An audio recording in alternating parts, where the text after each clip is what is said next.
Paul Kuharski joins me, longtime Titans reporter. And thank you for doing this first and foremost, Paul, in last-minute fashion. Here he is, Dre'Mont Jones. The Ravens are sending a conditional fifth-rounder that could possibly become a fourth-rounder. There's the number, 4.5 sacks in the last 4 games, including one heck of a game yesterday that maybe you'll be able to tell us about. But I guess just at a high level, who are the Ravens getting in Dre'Mont Jones? Yeah, so the return is the Jets pick, the Jets fifth rounder, and it can the conditions could take it into the Ravens fourth rounder. So that'll be a jump of what, maybe 12 spots, depending on how good the Ravens get. Dre'Mont Jones was absolutely invisible for the first 4 games of the Titans season. And they had a bunch of no-name pass rushers. Harold Landry, they let go. He was due $17 million. They let him go in a salary cap move and an aging move. He went and rejoined with Mike Vrabel up in New England. And they're left with a cobbling together of guys. Arden Key, a streaky guy who's been hurt lately. They signed Dre'Mont Jones.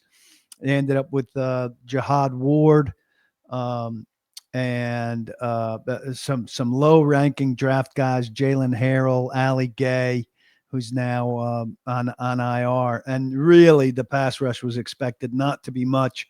And to come from Jeffrey Simmons, who's playing an all-pro defensive tackle, and Tavondre Sweat, last year's number 2 second-round pick, big run stuffer inside who is going to develop as a pass rusher next to Simmons.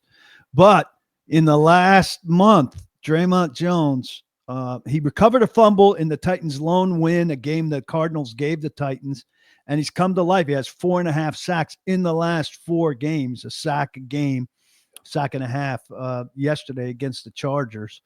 And he's a completely different player and a guy I'm sure that they did not love letting go. But Titans are all about next year at this point. I was going to say, there's pros and cons that come with that, right? From a coverage standpoint, I know it's been a tumultuous couple of years there, and seeing what Mike Vrabel's doing in New England, I can only imagine what your readers and what your followers, what the temperature's like in Tennessee land right now. You mentioned just the no-show first half of the first half, if you will. But you mentioned, I think, 4 games. Is what you said, a no-show for 4.5 games? Yeah.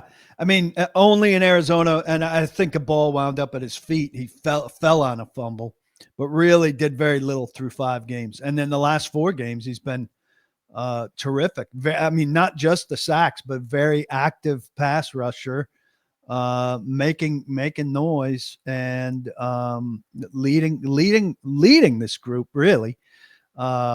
And they'll miss him. Jihad Ward also playing very well. He had 2.5 sacks yesterday after becoming a dad to a new baby girl on Friday or Saturday.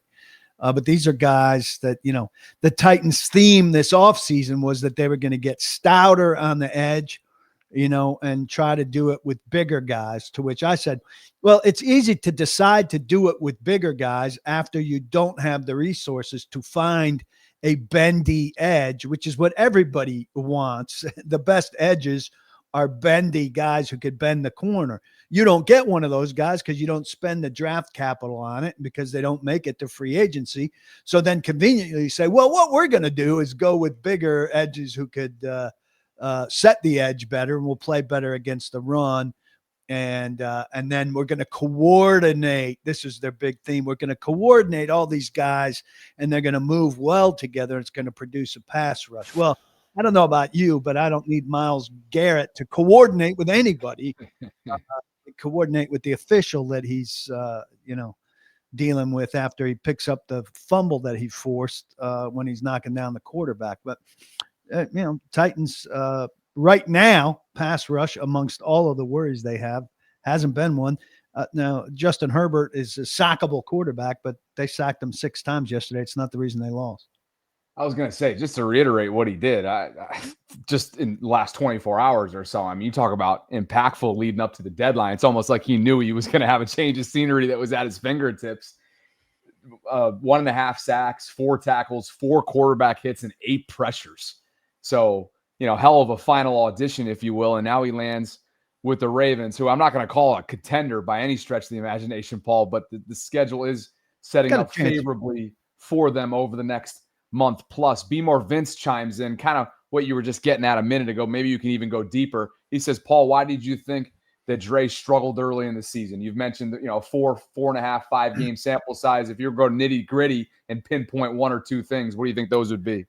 Well, I think it's making an adjustment to a team without a lot of talent, being relied on as Femi Oladejo also is here. He was their second round pick out of UCLA, young guy who's now on IR with a fractured leg. They're hoping he'll be back before the end of the season, but just not a lot of talent. And not a lot of talent on the back end either. And they've got 3 new corners starting now after L'Jarius Sneed is on IR, and they traded Roger McCreary, their nickel, last week, and they traded Jarvis Brownlee, one of their starting outside guys, a couple weeks ago to the Jets, who wasn't a culture fit. Which is something because he's playing pretty well for the Jets, though he's moved from outside to inside. So it's just bereft of talent outside of Jeffrey Simmons. And then yesterday, the defense scored a touchdown. Cody Barton had an early pick 6. Special team scored a touchdown. They got a punt return touchdown for the first time in like 13 years. And the offense scored 6 points. So it's just a bad football team. He said all the right things after the game yesterday. He was asked questions about potentially being traded and said he really liked the organization. But obviously short term, you're paying for what, 8 games of the remainder of the season. And there's a team in Baltimore that, is scrapping to make the best of what's still a semi-realistic, at least playoff opportunity if they can stay healthy. And certainly Titans wish Dre'Mont Jones the best in terms of getting there, so long as the Titans aren't playing the Ravens, and the two teams historically don't feel very good about each other when they're both good. That's what's funny, right? You and I are both old enough to remember 2 years ago, right around this time, what was nixed and everything that took place with the Derrick Henry would-be acquisition, just to turn around a year later and bring him in the offseason. For those of you that are just tuning in live, we've got Dre'Mont Jones coming to Baltimore. It's a acquisition between Tennessee and the Ravens. Adam Schefter noting a short while ago that the pick going to Tennessee. I noted it before he noted it. Let's take note.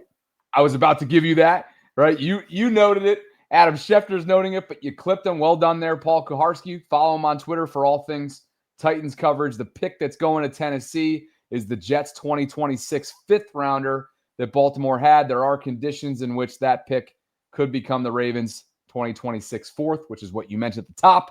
Let's get to some of his alignment. You've already mentioned his measurables. He's 6'3", 280. What do you think in terms of fit is his best overall attributes? Well, I mean, obviously he's stronger than he is fast. I talked about bendy edges, and that being what everybody would like first and foremost is a guy that can singularly burn the edge.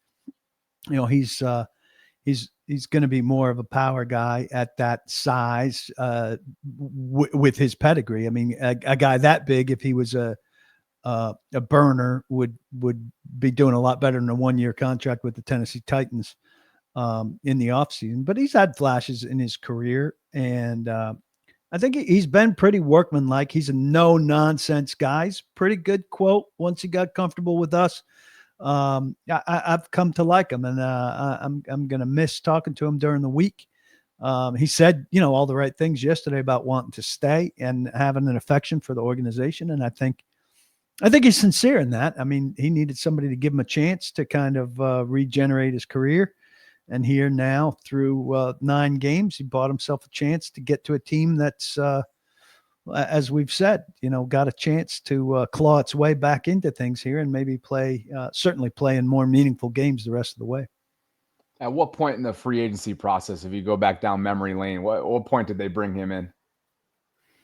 I think he was reasonably early. I mean, they weren't super active right out of the gate I'm trying to remember this year as opposed to last year, but this is a team that's looking more for mid-range guys. They made one big play. Dan Moore got giant money as an average left tackle, and everybody kind of knew that, hey, that's just the market for a veteran left tackle who gets to free agency.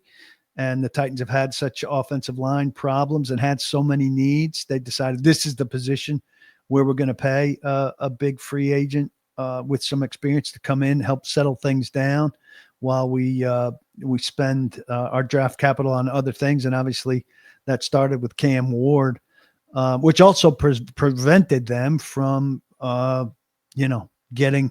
getting the number one edge in the draft, which was the guy everybody thought they'd get if they traded out of that position and didn't take a quarterback. They haven't drafted a first-round edge since, I think, 2010, if I'm not mistaken, Derek Morgan. So it's been way, way too long. They've had some success in the second round. But Dre'Mont Jones was one of the guys they said, come in and help us hold over until we get more people. Femi Oladejo, even as they drafted him in the second round after a trade down, was a guy who is kind of destined to be their number two. And now they need to go back in the draft. And had this at a couple positions where they got guys, they got 2 4th-round receivers here they like a lot, Alec Ayomanor and Chimere Dike, who is leading the league in all-purpose yardage. And had a punt return touchdown yesterday. 4th-round picks who they like at receiver. But again, they need to go now and get a number one receiver to be on top of these guys and let them be second or third. So it's kind of building from the back in some ways. And Dre'Mont Jones was a guy who was helping them do that. I'll get you out of here on a 2-for-1 if you don't mind. One, if you're a betting man, do they budget all on Simmons between now and 4 tomorrow? And then 2, any injury history that you're aware of with Dre'Mont? Not while he's been here. I don't know about his previous stops. I don't think they'll budge on Simmons. He's really the only star player they have. And he's been a little bit of a sour guy with the media in the past. Little coddled, he's been a super solid citizen. It was never a bad guy, but he is, he's come in, lost weight, playing out of his mind. He's got a hamstring injury now. Hopefully that doesn't take him too long, but he wants new guaranteed money, and he has done everything you could ask of him and more. Changed kind of his leadership tact, I think, in a very healthy way for them. And look, I would take a 1st and a 3rd, or 1st and a good 4th for him, just because I think I'd take a 4th-round defensive tackle if I could get a 1st-round corner, edge, receiver. I think those positions are more important. I wish for them that they had their superstar at a more important position. I know defensive tackles could be super influential, but it'd be better for this bad team if its best player played a little more notable position. But he's a terrific player, and I think they just think, how far down can we go? You think he and Marshall Yanda, if they were to meet up in public, would be cordial to each other? Well, that's one of the reasons that Jeff Simmons and I don't get along great, is because I asked him about spitting at Marshall Yanda, and he didn't take kindly to it. Why is it that you're always sticking your neck out there, but it's the best, it's the best possible way to do what you do? Didn't you just go viral the other day with Cam about the whole terminology thing? Yeah, but that was friendly. I don't know how that got spun negatively. People on the outside made it like struggling rookie quarterback, tests the media, says you guys can't even do what I do in terms of calling a play. Actually, he was just having fun with us. He had his wristband up there the week before, and a PR guy reminded him to take it off. And this time he took it off and he kept it at the podium. And when he's very lighthearted with us, I got to give him credit. As bad as things have been, his spirits have not changed. He answers all the questions. He does not get sour about us asking about all these negative developments, which I think is a good sign about his potential, And he said, "Is it my turn to ask you guys questions?" when he was done. And he threw out this one play call, and we were like, no chance. I'll give you a shorter one. This is just in the base offense or whatever. And I was closest to him and maybe loudest, and I said, no chance. And he said, you just got me sacked, Paul. Thanks a lot. And I had much worse back and forth with Brian Callahan, and I think Cam Ward's got a chance. Brian Callahan did not. I was going to say, what a unique situation for him to fall into to start off his NFL career. I mean, it's big challenge for him. But long time. what was I going to ask you before I get you on out of here? God, was it something Simmons related? You cracked me up with the whole Simmons thing. But in the meantime, maybe I'll refresh myself when you let everybody know where you can be found and what Send you got text. coming up. Yeah. PaulKuharsky.com, all things Tennessee Titans. They have a bye week finally this week, so we will slow things down. And I teach a couple classes over at Belmont University here in Nashville, so I'm grading some papers tonight, some case studies, finishing those up. So take a little football breather, and we'll see if I decide to circumvent my YouTube TV tonight or skip football. Okay. I was going to say, I'm kind of frustrated that I got it on in the background right now and it automatically just defaults to NBC News. Like nobody can get ESPN right now. Enjoy the news. I don't know, that it's amazing because ESPN's really controlling this thing. They've got all kinds of avenues for you to complain to YouTube TV. I want to complain to ESPN. Hey, you're holding YouTube TV hostage. Where's my complaint to the Disney side? Right. I think a lot of people echo your sentiments. I was going to say, by the way, sorry for peeling you away from a Monday night, but the fact that you're correcting papers, I'm actually going to. Yeah, it's a good break for reaching out. Yeah, good break. Yeah. Thanks. So, all right, Paul. Well, great to have you on again, and hope you enjoy your bye week and have a great rest of your semester. Thanks a lot. Appreciate you. Absolutely. Paul Kuharsky, guys, would love for you to follow him if you don't already. And I'll drop that link into the live chat because you guys know how it goes. I mean, he's just doing this out of his own generosity. So if you could shoot him a follow or shoot him a thank you, tag him, whatever it is on Twitter, it'd mean a lot to me. And appreciate you guys for being with me late night. Obviously, this is the second live stream in really as many hours. I thought I was going to go and honestly have a cigar, to be quite honest with you. I was thinking about going to get a cigar at one of the local spots since I don't really know anybody in St. Pete. And I went to Publix instead. I brought my laptop thinking I was going to the cigar lounge, but I went to Publix first, got the deli, a deli sandwich, that is, boar's head roast beef, lettuce, tomato, onion, salt, pepper. I think there might have been a couple cucumbers crushed up in there. And I was literally on my way over to the cigar lounge when I realized that we had breaking news.